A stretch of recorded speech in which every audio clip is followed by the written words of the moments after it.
Você sabe quem foi Tabita? Esse é o tema do nosso Quem é na Bíblia de hoje.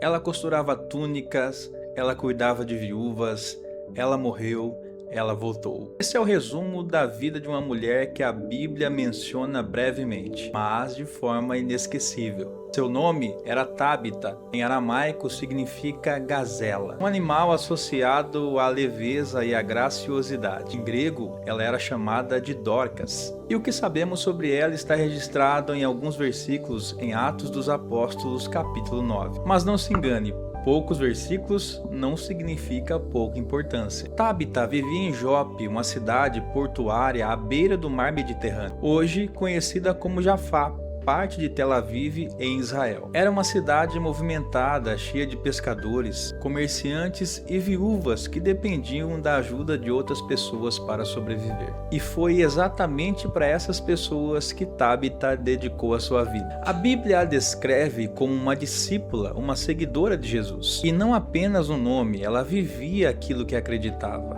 Atos 9,36 diz que ela era cheia de boas obras e esmolas que fazia.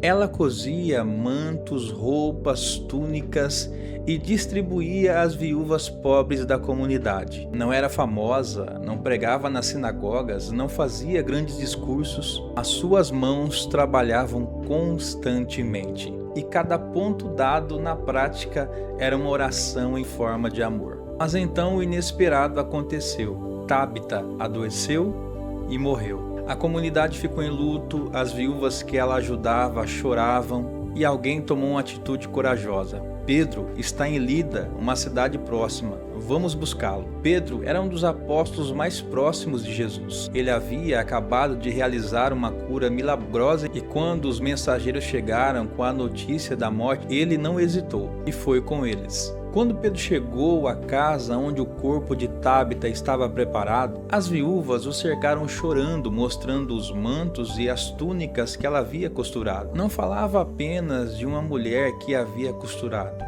mas falava de uma mulher que havia transformado a vida delas com as próprias mãos. Pedro pediu que todos saíssem do quarto, ficou sozinho com o corpo de Tabita, ajoelhou-se e orou. Então virou-se para o corpo e em voz alta disse 3 palavras simples: Tabita, levanta-te.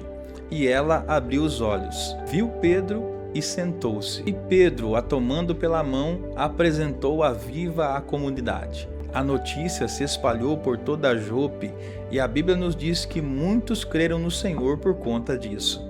Tabita não ressuscitou por ser a pessoa mais importante da cidade. Ressuscitou porque o seu testemunho de vida era tão poderoso que a comunidade inteira sentiu a diferença quando ela partiu e celebrou quando ela voltou. O que podemos aprender com Tabita? Primeiro, o serviço silencioso tem peso eterno.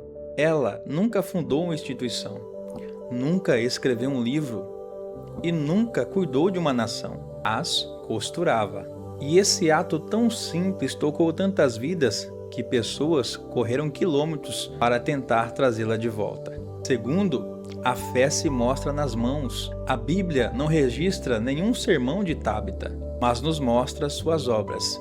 Isso significa que crer é agir, especialmente em favor dos mais vulneráveis. Terceiro, você não precisa ser famoso para ser indispensável. Tabita era conhecida apenas em Jope, mas em Jope ela fazia toda a diferença.